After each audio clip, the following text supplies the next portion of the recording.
Good morning, Thailand. My name is Alex. And I'm Jay. And we got some news updates for you from around the Land of Smiles. It's Monday, September 29th. Before we begin, please remember to subscribe to the Thaiger to stay up to date on all things Thailand. Now, today, we'll be talking about a police officer near retirement suffering the consequences of his extortionist practices. A UK visitor arrested after dancing in the buff in Phuket. Seems like just another night down there. And a little later, an unfortunate case of a man selling an organ to buy an expensive electronic device. But before we begin, Jay, can you give us a quick word about our sponsor? I can, Alex. This story, not just this story, but this entire show is brought to you by Fazwaz, ladies and gentlemen. They're the largest real estate portal in Thailand, so if you've ever thought about buying, selling, or renting property in the country, check Fazwaz.com. Yeah, thank you, Fazwaz, for sponsoring the show. And just a quick shout out to all of the people that came out to support live comedy over the weekend in Bangkok and Pattaya. Just want to say thank you to all the Thaiger viewers that were there. There were a lot of you. I love you. Now, on to our first story of the day. We're off to the UN. Love the UN. Been a lot of wacky stories out of the UN. Now we got a Thai-oriented one. The Thai foreign minister alleges Cambodia breached its ceasefire in a UN address. Okay. Drama on the border. Thailand's foreign minister Sihasak used a UN General Assembly speech to accuse Cambodia of provocative actions that he says breach an existing ceasefire. He responded to Cambodian claims that refugees were evicted and attacked, countering that those accounts misrepresent the situation. Sihasak emphasized Thailand has suffered from landmines, drone incursions, and civilian danger near the border. He reminded that Thai forces haven't retaliated aggressively, but have increased surveillance and underscored Thailand's resolve to defend sovereignty. The exchange highlights how fragile stability remains despite prior diplomatic gestures. The remarks also reveal how border issues continue to overshadow regional cooperation efforts. This story just won't go away. Yes. I don't know what to say about it. But yeah, obviously, everybody's watching. In terms of the countries, when you're at the UN, they took the opportunity to let their comments be known. But yeah, Thailand, Cambodia, in case you forgot, that's still ongoing. And it seems like the tensions are just one tiny string is just holding the ceasefire and the peace currently. And a landmine could easily break that there's string. a lot. We're one landmine away from. Yeah, what's frustrating to me is, look, I consume a lot of Western media, and when we're talking about the UN, they'd much rather talk about how the escalator stopped for Trump. You know what I mean? Like, they'd much rather talk about the faux pas, whatever. Like, guys, there's so much serious stuff happening in the world, and we're just so focused on ourselves and what's happening with us. Even the little stupid stuff, like this gets swept under the rug. Like, people couldn't tell you anything about Thailand and Cambodia. I think Trump said that he caused a ceasefire between Cambodia and Azerbaijan or something like that, or Albania or something. He confused the countries, and it's like, this is serious stuff, and it doesn't get enough tension in the rest of the world. So anyways, just trying to do my part, put it in the ether a little bit, and hope that the attention keeps more stability. Yeah. Anyways. All right, well, for now, we're going to move on to our next story, which is regarding a Chiang Mai cop under probe for alleged tourist extortion. A police officer in Chiang Mai is being investigated following accusations of extorting money from a foreign tourist. The tourist claimed the officer demanded payment under threat of arrest over a purported violation. Authorities have reportedly opened an internal inquiry to assess the evidence and conduct. The case raises concerns about misconduct within local policing and the treatment of visitors. How the investigation is handled may influence public confidence in law enforcement in tourist areas. Officials have promised swift action, but police extorting money from foreigners, I've never heard of something like this in Thailand before. Yeah. What? How dare he? Look, some interesting notes about this story. I'm pretty sure he got fired, like, if there's an update. So I'm going to say that allegedly at this point, because I'm pretty sure I did read that update. He was very near retirement.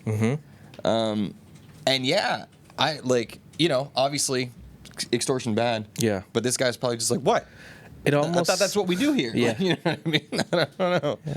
He gave him a quick stroke. I mean, this video looks almost fake. I mean, it looks almost comical. He turns around, puts his arm behind him, to collect the extorted money. Like, hey, why don't you slip me something a little bit, and I'll let you go.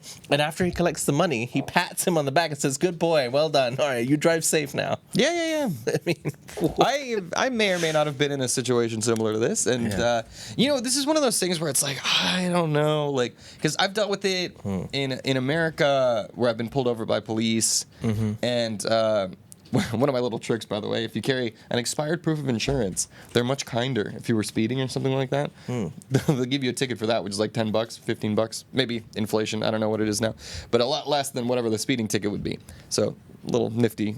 Alex's tips on criminality today. Here we go. Carry an expired one rather than nothing. One of the things that a lot of people enjoy about Thailand, though, is that like this kind of low-level corruption that gets caught. It like moves things along more quickly rather than dealing with the bureaucracy of having to do a ticket or have a court date or something like that. And look, a lot of foreigners and a lot of people complain as well that in many locations, especially tourist destinations on islands, you tend to be stopped more often if you are white. Yeah, that's just the thing. I'm just going to be honest. They tend to stop the foreigners a bit more because they're more likely on holiday. They're more likely to not have a license, and they're also most of the times not wearing a helmet. So they are stopped more often, and obviously, bribery technically or getting away with a fine is very common. Although getting better, hopefully, I'd like to think it's getting better, but very common. Yeah. So when will this stop? Or, is this story shocking at all? It's really not. Yeah, I guess this guy's like, he was near retirement. Got caught on 4K. Well, that's true. That video could not be any more clear. Check the cameras, my friend. But anyways, seems like those days might be nearing. I don't know. We'll see. Well, before we get into our next session, I just want to let everybody know that I identify as both white and Hispanic. And we have been educated, I have to tell you. Yes. So I did not know you were Hispanic until last week. I've been making a joke over the weekend. I've never been accused of being Hispanic before. Now it's making me nervous because I'm going to America in a week. And it's not a a great time over there for that half of my people. It makes sense. Imagine that. People just going at you. Like, this guy, Orale vato. I'm like, what? Are you talking to me?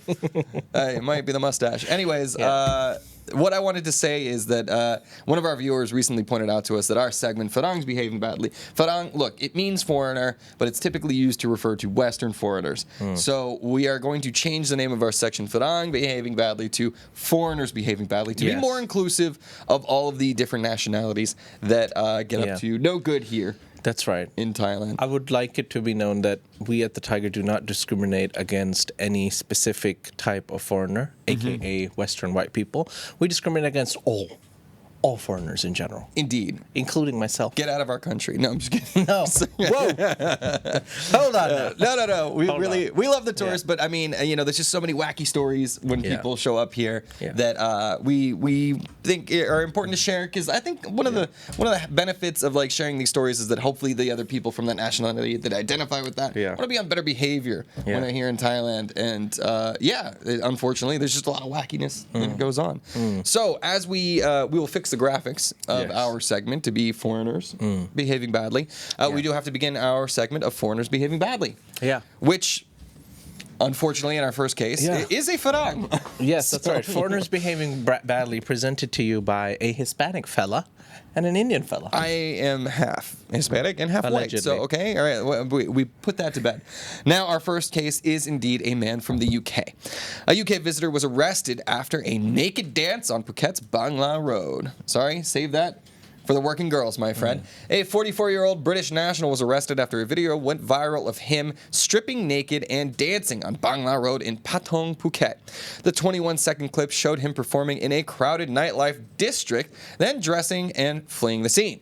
During interrogation, police discovered 0.89 grams of psilocybin mushrooms in his possession and found he had overstayed his visa by 162 days. He now faces multiple charges, including public indecency, drug possession, and immigration violations. Remember, people, if you're gonna break the law, don't try to one at a time. Don't break the law. Authorities say the outcome will depend on lab results and court rulings. The incident further intensifies concerns over inappropriate tourist behavior. He's fast as well. I mean, he was just speeding through it.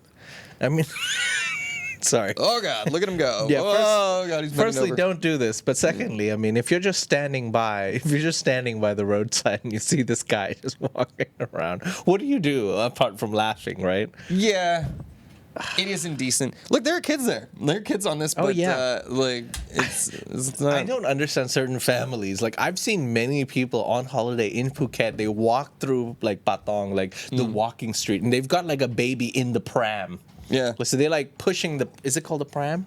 What is it called? The thing Stroller, that you, pram. stroller, Yeah. right? Yeah. They're like walking through walking street next to like go-go bars and everything with a kid in the pram, and then they just walk through. Yeah. And I'm like, yeah, I guess you can't leave the kid behind in the hotel room. So Yeah. wherever I go, you go. Yeah, I mean it's clearly an adult-oriented space. Yeah. But still, yeah. There's like the nudity is behind closed doors in those areas, and this man, well, he's on mushrooms. What are you gonna do? Like, this is like clearly some of these things seem like a good idea when you're under the influence of psychoactive substances, which are still illegal in Thailand. There has been rumblings about the legalization of that as well, like here. As well as obviously Netherlands has it legal. That does seem to be one of the next battles, but we'll see. Not legal yet. Don't do it. All right. Well. Okay, I got it. Sorry. All good. Hello. All good. Next story. All right. We're going to move on to our next story, which is a restaurant fight in Ayutthaya that leaves a business owner's father hurt. A violent altercation broke out at a restaurant in Ayutthaya, leaving father of the owner injured in the melee. According to witnesses, arguments escalated into physical confrontation between patrons and staff. The injured man was taken for medical treatment while police are investigating who instigated the fight. Local authorities are reviewing CCTV footage and statements. The incident has drawn attention to safety and conflict interruption in local dining establishments. Police say charges could follow once responsibility is established. Just looks like a local brawl. Yeah. Oh, they're like ramming into each other there, aren't they? Using the cars as weapons, it appears. Yeah. Sorry, when I read this, I assumed it was going to be like a restaurant fight. These guys are actually out there doing demolition car stuff. Like, this is a funny thing. We do the stories. I send the stories in. I read them so I can see like what the story is talking about. But then the guys find the footage, and sometimes it's completely different than what I expected it to be. There's always more. Yeah. Anyways, I don't. Like what? Ramming another person's car with your car. How is that? That's a lose-lose, man. Like you're just not, that's not very well thought out. And now you're responsible for that person's damage as well as your own car's damage. That is true. That is true. People I don't know, what is it? Getting behind the wheel makes people go crazy. Anyways. Well, our next story. This is a wacky one. I want your opinion on this a little bit later. I'm ready. I don't know how I feel. I know exactly how I feel about this. Look, a man has become disabled after selling his kidney to buy an iPhone. Okay. Weird. A man reportedly sold one of his kidneys in order to buy an iPhone, but the procedure left him disabled at just 31 years old. After surgery, he developed complications that severely impaired his health and quality of life. He now requires ongoing care and faces a challenging future. His story has sparked debate about the lengths some people will go to afford consumer goods. Observers say it underscores socioeconomic pressures and ethical issues around organ trade. The tragedy has been used by health officials to warn others against black market operations. I have multiple feelings hearing about this story. Part of me is sad and upset regarding the severity of, or rather the consequences of his actions. However, another part of me is like, it's beyond stupidity. I mean, well, there's a reason. It's an iPhone. There's going to be a new one next year. Yeah. But you can't necessarily get a new kidney the next year. Right. So this is something that, like, when I was an economics teacher, we would bring up the concept of selling like organs, right? Like if you have extra organ to sell, why would that not be allowed, right? If it's a voluntary thing, right? He needs a kidney, I want to give a kidney. Like we only allow donations, right? You can only give it to like a loved one or something like that, or somebody who agrees to. They have swap programs, but once you involve money and economic incentive into it, this is just something that clearly will be used to target people who are under financial pressure. So that's why it's illegal in most places of the world. Yeah, I mean, this is just speculation, but I'm just trying to understand what he was thinking. It was like, okay, I want to donate and give a kidney. Might as well get an iPhone from it. I don't know if he necessarily did it for the iPhone or he just got money and bought an iPhone with it. But at the same time, it's not worth it. yeah. It's not worth it. Look, getting it like for giving for a loved one, something like that, somebody that needs it in order to hold on to life, cool. But doing it for an iPhone seems like a waste of a kidney. Yeah. I gotta say. Are you an organ donor? I am. Okay. I am an organ donor. We don't have that here, do we? Do you not? I don't know. We're gonna look that up. Do we have this in Thailand where if you are unfortunately like pass away, there's a card that says they can use your organs? Oh, there is one here? Do you have one? Yeah, I have eyes.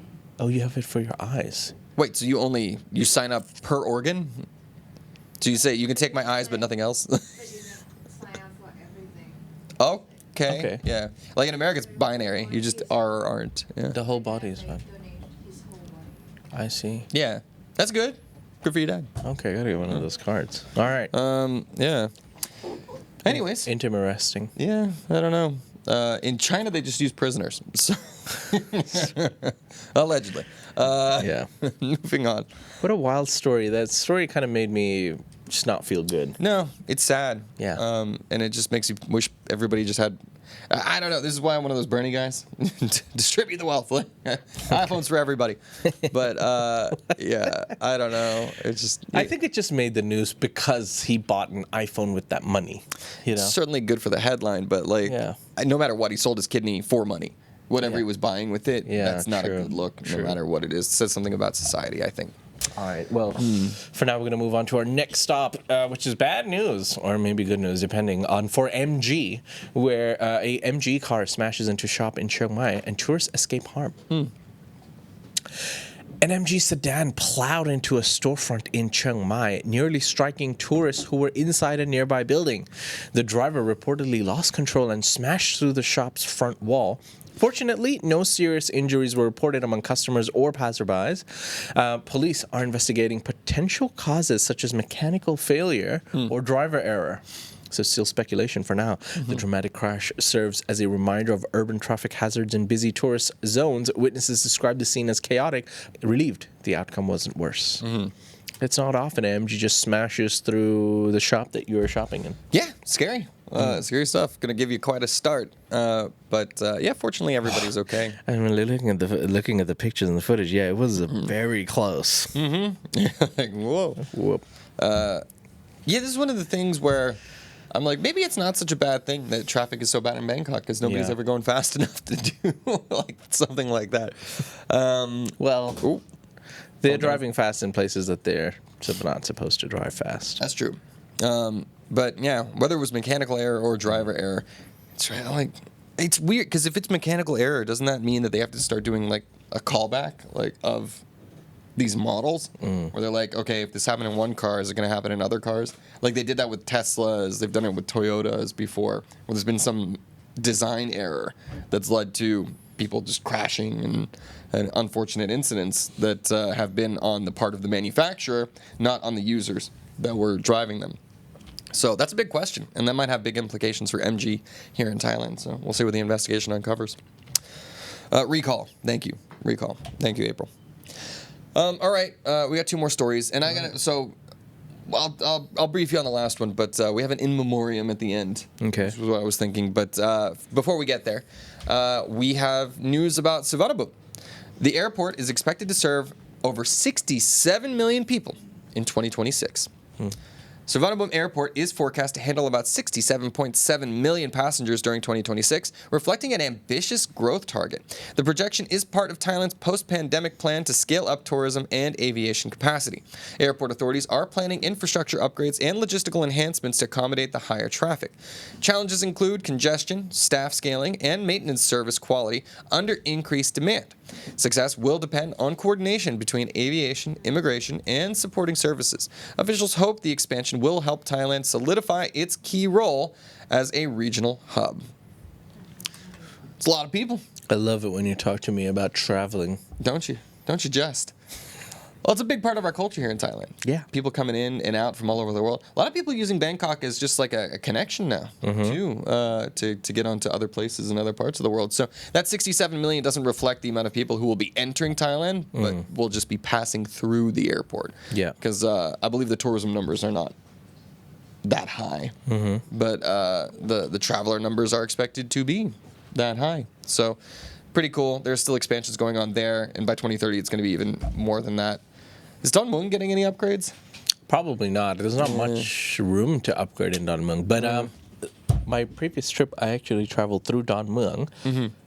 I really liked it. Much fewer people. I like it better too, I got to tell you. So it's actually not that far from where we are as well, from our office and where I live. Took about 30 minutes to get there. Yeah. During like mid-afternoon crunch. 30 minutes to get there, fairly easy to get there. You can now take trains to get there. Before there was no access, but now there is trains that take you directly there, and then you can take a bridge to the airport. Much quieter airport.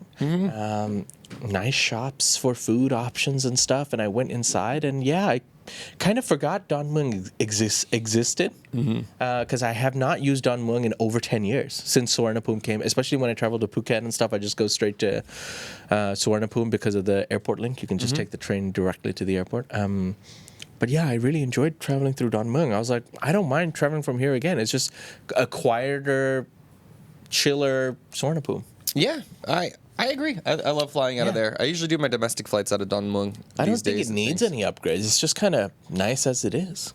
Feels more, like a small town vibe airport kind of thing. Yeah, it's still big, but definitely not Suvarnabhumi big, which is a plus, I think. Yeah. Yeah, when you're traveling in Suvarnabhumi and sometimes you're taking like a connecting flight from Thailand, so you were just talking about connecting flights, there are like 100 gates. You could be walking up to like 3 kilometers to get to your gate. And I'm not even over exaggerating. It's a large, gigantic airport. And we don't have trains taking you from terminal to terminal. No, we don't. Like in, Hong Kong airports, so certain airports have that train to take you from terminal 1 to 2. You're walking, my friend. Yeah, I every time I fly out of Suvarnabhumi, it is somehow the farthest away gate every single Gate time. 101. I'm like, excuse me? It's every without fail. It's the furthest away it could be.